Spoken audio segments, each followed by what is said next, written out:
च योगेन चित्तस्य धनेन वाचा शरीरस्य योगावरुद्धं प्रवरं मुनीनां पतञ्जलिपादनिर्मातोऽस्मि। श्री भगवान का परमात्मा श्री महाराज जो शांति एकनाथ महाराज आदि गुरु श्री शंकराचार्य इत्यादि सब संतों की अलौकिक हेतु की अकारण करुणा से कृपा से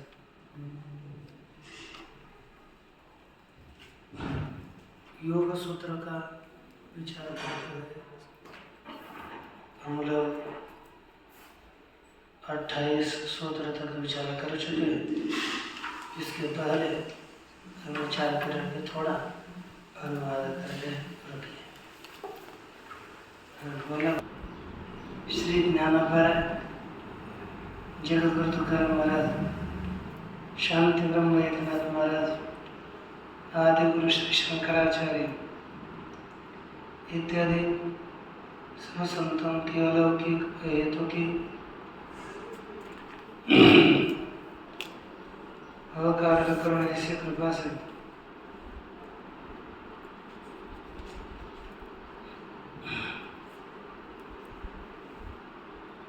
समाधिपाद का विचार करते हैं। समाधिपाद के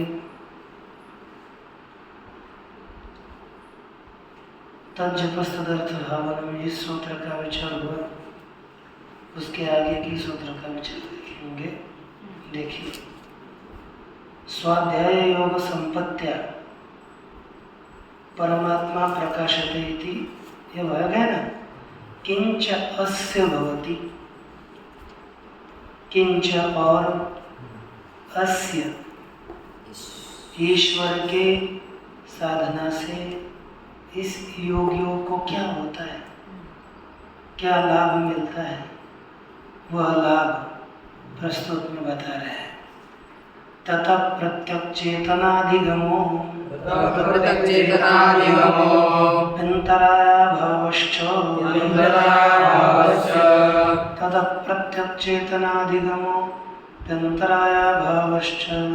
प्रत्यक्ष चेतनाधिगमो अंतराभावश्च ततः तथा अर्थात उस ईश्वर के प्रणिधान से, ईश्वर के तज्जपस्तदर्थ भावन है ना, ईश्वर का जप, उसके अर्थ का, ओंकार का जप, उसके अर्थ का चिंतन करना, उससे क्या होगा? अस्य योगिनः, इस योगी को प्रत्यक्ष चेतनाधिगमः भवति, योगी को प्रत्यक्ष ज्ञान होता है, प्रत्यक्ष चैतन्य का अधिगम होता है, प्रत्यक्ष चैतन्य का ज्ञान हो जाता है। हाँ, साक्षात्कार, प्रत्येक आत्मा का साक्षात्कार उस योगी को हो जाता है। और अंतराय भावश्च, अंतराय अर्थात संकट, कष्ट, इसका अभाव भी होता है ना? अंतराय का अभाव भी होता है।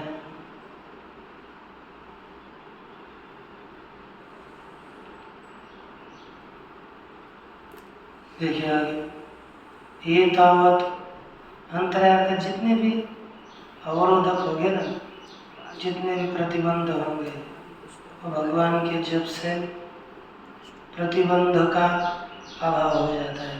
तो हमें ये नहीं चाहिए अपने साधना में अंतरायों का अभाव करने के लिए भगवान के नाम का जप करना, उसके अर्थ का चिंतन करना, यही इस प्रकार ईश्वर का प्रणिधान करना चाहिए,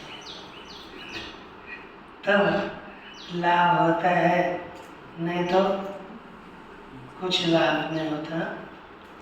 आगे एतावदन्तराया व्याधि प्रभृतयः तावत् ईश्वर परिनिधानात् न भवन्ति। है कि नहीं? एतावदन्तराया व्याधि प्रभृतयः, परंतु जो अंतराय रोग इत्यादि के है वे ईश्वर के प्रणिधान से नहीं होते। है कि नहीं? ईश्वर के प्रणिधान से जो अंतराय नहीं होते। आगे कहा स्वरूप दर्शनमपि अस्य, अर्थात ये अंतराय निवृत्त होते हैं। एक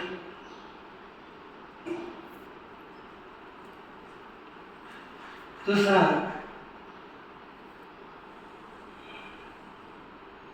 ऐसा हमें होगा ना, ये तावद ये ईश्वर ये तावद व्याधि प्रवृत्ति अंतराय आते ईश्वर प्रणिधानात् न भवन्ति। जो रोग इत्यादि प्रतिबंध है वे ईश्वर का चिंतन करने से होते नहीं, वो चले जाते हैं, हटते हैं। दूसरा क्या होता है? स्वरूप दर्शनम अपि अस्य भवति, अस्य स्वरूप दर्शनम अपि भवति। इसके स्वरूप का ज्ञान भी होता है कि नहीं? इसके स्वरूप का ज्ञान भी होगा। खुद के स्वरूप का ज्ञान भी होता है और प्रतिबंध में हटते हैं, लेकिन ऐसा चिंतन करने पर यथा एव ईश्वरः पुरुषः शुद्ध प्रसन्न केवलः अनुपसर्गतः तथा अयमपि बुद्धेः प्रतिसंवेदीयः पुरुषः इति एवम् अभिधीयते। अधिगच्छति। कहते हैं कि जैसे ईश्वर शुद्ध है, दूसरा क्या है? प्रसन्न है, माने अविद्यादियों से रहित है, दुख आदियों से रहित है, केवल है, एकाकी है। दूसरा अनुपसर्ग, अनुपसर्गा का अर्थ करते हैं कर्म फल से असंबद्ध।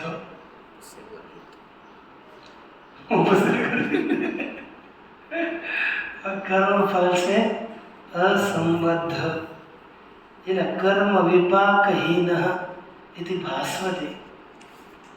कर्म फल का जो अर्थ नहीं है ना शब्द का, तो वहाँ पर उसका अर्थ लिखा करो तो फायदा देता है ना?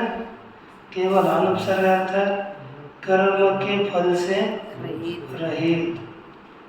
बुद्धि है प्रतिसंवेदी, संवेदी, बुद्धि का प्रतिसंवेदी, बुद्धि का प्रतिसंवेदी, यह आत्मा बुद्धि का प्रतिसंवेदी, उसको प्रकाशन करने वाला यह पुरुष, जो पुरुष वैसे ही बुद्धि का साक्षी जो पुरुष है वह भी वैसा ही है ना? अयमपि बुद्धि प्रतिसंवेदी यह पुरुष, यह भी बुद्धि का प्रकाशक जो पुरुष है, प्रतिसंवेदी साक्षी जो पुरुष है वह भी एवं ऐसा ही है, ऐसा जानता है। अर्थात जैसा ईश्वर है वैसे ही पुरुष है, ऐसा जान लेता है, ऐसा ज्ञान होता है। यही ज्ञान हो गया। अब यह कहा कि अंतराय भी हट जाते हैं, उसके जो विघ्न है वो भी दूर हो जाते हैं। तो क्या क्या विघ्न है देखिए, उन्हीं विघ्नों की लिस्ट दे दी। व्याधिस्त्यान संशय, प्रमादालस्य विरति, भ्रांति दर्शनालब्ध, भूमिकत्व भूमिकत्वानवस्थितत्वानि भूमिकत्वानवस्थितानि चित्तविक्षेपास्तेन्द्रायाः चित्तविक्षेपास्त्यन्तरायाः व्याधिष्ठान संशय प्रमादालस्य विरति भ्रान्तिदर्शनालब्ध भूमिकत्वानवस्थितत्वानि चित्तविक्षेपास्त्यन्तरायाः व्याधिस्थानसंशय प्रमादालस्य विरति भ्रान्तिदर्शनालब्धभूमिकत्वानवस्थितत्वानि चित्तविक्षेपास्त्यन्तरायाः। ये सभी चित्त को विक्षिप्त करने वाले अंतराय होते हैं, व्याधि रोग। स्त्यान दूसरा है, इसका व्याख्यान करेंगे स्वयं। हम जितना भी ध्यान में आ रहा है उतना ठीक, लेकिन एक व्याधि है, रोग है। स्त्यान अकर्मण्यता है, संशय तो संदेह है, प्रमाद कार्य में थोड़ी चूक करना, अनावधानता करना, आलस करना, ये आलस एक अंतराय है कि नहीं? चले जाए तो आज के दिन पाठ के लिए नहीं जाएंगे, कल देखेंगे, होता है ना ऐसा? उठने के बाद भी ये क्या बोलते हैं उसको? आलस कहते हैं। क्योंकि मैं पहले देखा, अब बोलते होंगे कि हम इतना पढ़ेंगे, मुझे ये पढ़ना, वो पढ़ना, ये बाद में पढ़ेंगे, ये अभी पढ़ेंगे। जीवन में गया हुआ समय पुनः नहीं मिलता। पुनः पुनः एक बार समय गया तो गया, फिर वो आपको पढ़ने का समय नहीं आएगा एक पूरा। जैसे अब श्रीकांत पढ़ रहा है, एक उदाहरण रूप से, है कि नहीं? तब 6 साल हो जाएंगे अगले साल। अगले साल आपकी पूरा ब्रह्मसूत्र हो गया, छुट्टी, है कि नहीं? फिर घर जाएंगे, फिर क्या करेंगे? पुनः समय नहीं मिलेगा। समय है कि नहीं? होता है क्या? मिलेगा क्या? आप चाहो तो भी पढ़ पाओगे घर में? नहीं ना। इसलिए अभी बहुत पढ़ना चाहिए, यही कालावधि है। यह समय गया तो गया, फिर नहीं होता, फिर बाद में असंभव होता है पढ़ना। इसलिए ध्यान दे दो और पढ़ो ठीक सभी। क्या कहते हैं कि ततश्च क्या होगा? वे अंतराय व्याधि प्रमाद आलस्य नहीं करना चाहिए। अविरति, अविरति अर्थात वैराग्य का अभाव, ये भी एक प्रतिबंध है। भ्रांति, भ्रम, ये भी है। दर्शन, ये दर्शन, ये भी भ्रांति दर्शन लिखा जाए। विपर्य ज्ञान भारतीय दर्शन ये करा है। अलब्ध भूमि और समाधि भूमि की अप्राप्ति, भूमिकत्व, अनवस्थितत्व, और जो इस भूमि की प्राप्ति हो गई है उसमें नित्य स्थित न रहना, ये चित्त के विक्षेप है और वही अंतराय अर्थात विघ्न है। नहीं? वे ही अंतराय है और वे ही विघ्न है।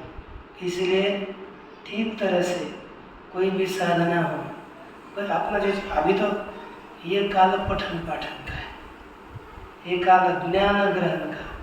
फिर आप सभी ज्ञानी है, उसमें भजन ज्ञान है, आपका बखावच का ज्ञान है, ये आध्यात्मिक सबसे ऊपर है।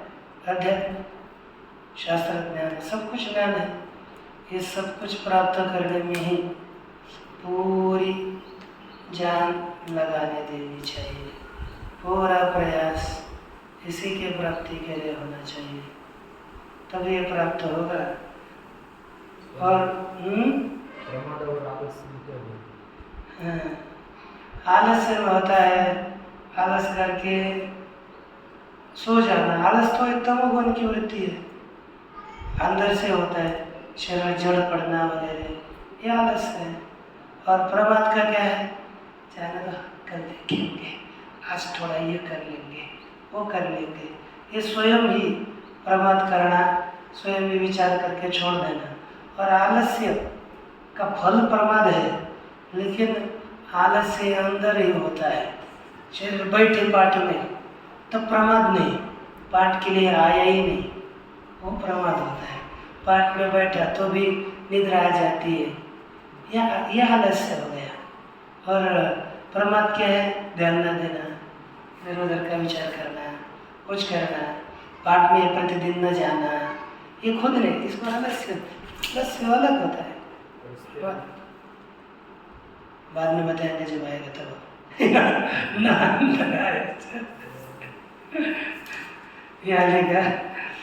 नव अंतरायश्चित्तस्य विक्षेपः, ये चित्त के विक्षेप रूप कितने अंतराय है, 9। सह एते चित्त भूमिभिर् भवन्ति, चित्त भूमि भी सह एते भवन्ति। चित्त वृत्ति के भूमि के साथ, क्या चित्त वृत्ति भी सह, चित्त के वृत्ति के साथ ये अंतराय होते हैं। तेषाम अभावे न भवन्ति पूर्वोक्तश्चित्तवृत्तयः, इन अंतरायों का अभाव होने पर बताई हुई चित्तवृत्तियाँ भी नहीं होती। पहला कौन सा है, व्याधि, धातु रस करण वैषम्य, जो धातुओं का रस होता है, उस धातुओं के रस के कृति की विषमता, अर्थात धातु का रस बदलना, कभी पित्त बढ़ना, कभी दूसरा कफ बढ़ना, कभी वात बढ़ना, ये धातु रस विलक्षण बदलना, ये रोग है। स्थानम लिखा, अकर्मण्यता चित्तस्य, चित्त की अकर्मण्यता, चित्त को कुछ करने, चित्त कुछ करना ही नहीं चाहता, कुछ नहीं करना है ना, ये होता है ना। जैसे हम क्या कहेंगे, रोहित महाराज जाओ ना जल्दी, रोहित महाराज आलस भी नहीं, कुछ भी नहीं, नहीं करना, इसको क्या कहेंगे, अकर्म ध्यान। जाओ ध्यान लगाओ, तुझे अक्ल है नहीं, ध्यान नहीं लगाता, फिर तू ज्यादा ही बढ़ता है, पहले तेरे कम था। वही फिर ज्यादा, बताइए कि नहीं, सच्ची बताओ, बताइए कि नहीं, क्या करो होता है। वैसे आदमी कितने बताओ, प्रेम से बताओ ना, एक आध बार करेगा आदमी, कोई आदमी कैसे होता है, मुझे बताता है, कितने पढ़े इनको नहीं बताता, लेकिन मेरा है ना, ओ वही है, चित्त की अकर्मण्यता, कर्मणा करने की वृत्ति होना, स्थान है। जैसे वैसे आप में नहीं है, आप अच्छे आदमी हैं, लेकिन यहाँ लिखा है। दूसरा संशय, संशय क्या चीज है, उभय कोटि स्पृक, उभय कोटि रूपी, उभय कोटि को स्पर्श करने वाला, घटो अस्ति न वा स्थावर न वा इत्यादि संदेह है। विज्ञानम अर्थात स्याद इदम एवं नैव स्यादिति, ये ऐसा है अथवा ऐसा है, ये ज्ञान है, एक संदेह भी। उभय कोटि स्पृक विज्ञानम, दो कोटियों को स्पर्श करने वाला ज्ञान, संदेह है। स्याद एवं इदम एवं, यह इस प्रकार है अथवा यह इस प्रकार नहीं, ये संदेह हो गया। प्रमाद है, प्रमाद क्या है, समाधि साधना नाम अभावनम, समाधि के साधनों की भावना न करना, यह क्या चीज है, प्रमाद। दूसरा क्या है, आलस्य, काय से चित्त से गुरुत्वाद प्रवृत्ति, आलस्य क्या है? शरीर का और चित्त का जड़ होना, जड़ पड़ना, इसलिए प्रवृत्ति नहीं होती, यह आलस्य है। और प्रमाद क्या है? समाधि के साधनों की भावना ही नहीं करना, वो करना, चिंतन ही नहीं करना। और बाद में आलस्य क्या है? समाधि की साधना है, बैठा, हाथ में जब माला आती है तब वो नीचे गिर जाती है, और आदमी इधर गिरता है, माला उधर गिरती है, ये क्या है? आलस्य। और जाओ रे संध्या करो, नहीं जाना, संध्या अपना विहित कर्म है, वो न करना प्रमाद है। कभी साधना में देखो, आपकी आज आपने संध्या नहीं करी है ना, आप नहीं संध्या करें तो आपको ये दिन मिलेगा कल संध्या करने के लिए, अर्थात आपके जीवन की संध्या चली गई, जीवन की साधना चली गई उससे। बहुत बुरा होता है, बुरा। यदि हम अपने धर्म का पालन न करेंगे तो पाप, समझो, बहुत बड़ा पाप है। आप नहीं समझ पा रहे हैं क्योंकि पापी लोगों को बात समझ में नहीं आता। यह ऐसा आप आगे पढ़ लेंगे, क्योंकि संध्या न करना इत्यादि ये पाप का फल है। पाप होने से हम संध्या नहीं करते, आप ऐसे नहीं करते। देखा, अविरति चित्तस्य विषय संप्रयोगात्मा,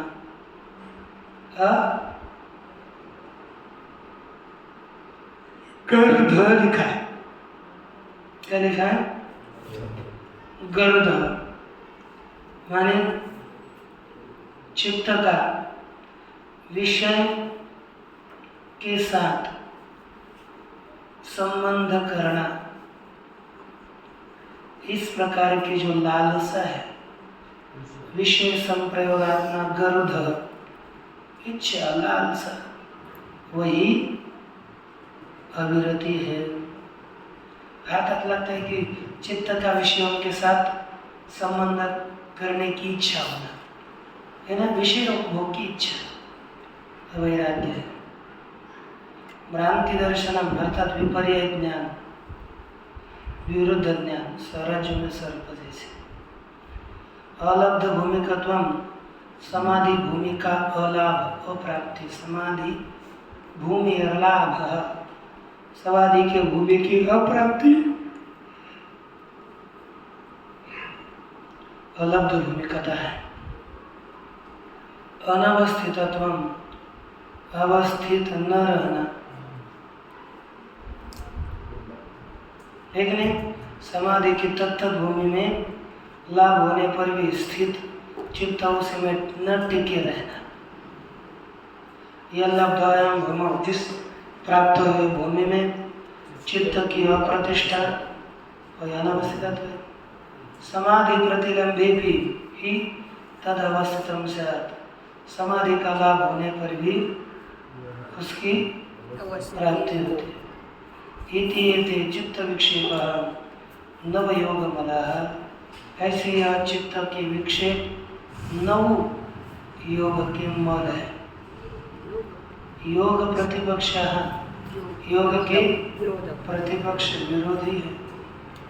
योगांतराय इति अभिधीयन्ते, इसको योग के अंतराय कहे जाते हैं।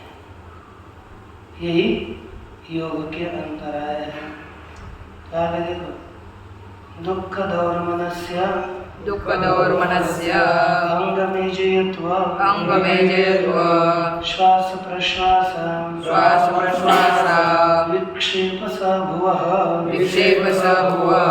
दुख दौर्मनस्य अंगमेजयत्व, श्वास प्रश्वास विक्षेप स भुवः, दुख दौर्मनस्यांगमेजयत्व, श्वास प्रश्वास विक्षेप स भुवः। विक्षेप के साथ कौन कौन होते हैं? का दुख एक, दौर्मनस्य है ना, दुख हो जाता है। मन में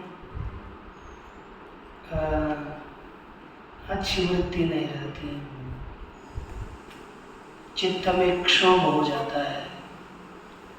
अंग में जेत्व, ऐसे अवस्था में शरीर थर थर थर थर कँपता है, श्वास फूलती है, श्वास प्रश्वास होते हैं। ये विक्षेप के साथ होने वाले गुण हैं। कितने क्या है ये? विक्षेप के साथ होने वाले यही गुण है। ठीक है ना?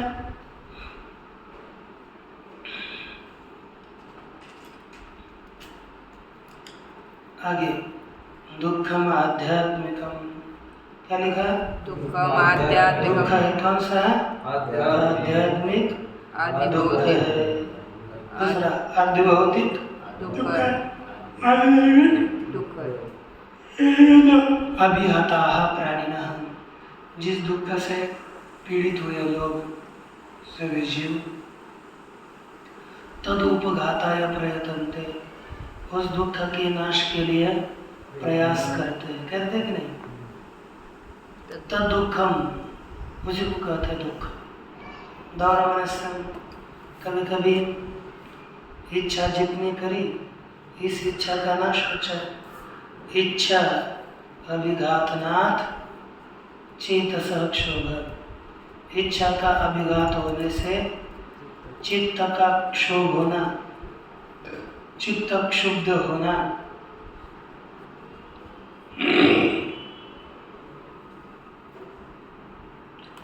यद अंगानि येजयति कंपयति, जो अंगों को कंपित करता है, तद अंग मेजयत्वम, वो कौन है? अंग मेजेत।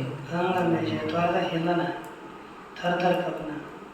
प्राणी यद बाह्य वायु आचामति प्राण सश्वासन, जीव जो बाह्य वायु को अपने ऊपर अंदर लेता है, आचमन करता है। प्राणी है, प्राण है। प्राणी प्राणो दिया है इसमें। हाँ? प्राणो प्राण प्राणी ठीक है। श्वास कौन है? प्राण थोड़ा करता है। जीव प्राणी जो बाह्य वायु का आचमन करता है, करने वाला कौन है? अंदर। श्वास लेने वाला कौन है? प्राणी। प्राण दोन पाठ है। पाठ अंदर हमारे लिखा प्राणो, क्यों? प्राण जो अंदर वायु लेता है, तो प्राणी जीव जो वायु को अंदर लेता है, वही कौन है? श्वास है। यद कोष्ठ्यम वायु वही विस्तारयति, जो अंदर की वायु को बाहर निकालता है, उसको क्या कहते हैं? प्रश्वास। एते विक्षेप सब हुआ, यह सभी विक्षेप के साथ होने वाले हैं।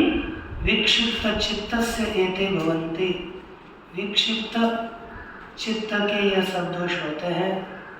समाहित चित्त से एते न भवन्ति, समाहित एकाग्र चित्त वाले को ये दोष नहीं होते। इस तरह से आपको ये दो कितने सूत्र हो गए? तीन, ठीक है नहीं? कितने ठीक है कर लेना है? ठीक है। हाँ, आगे का बड़ा है। ओम पूर्णमदः पूर्णमिदं पूर्णस्य पूर्णमादाय पूर्णमेवावशिष्यते। ओम शांति शांति।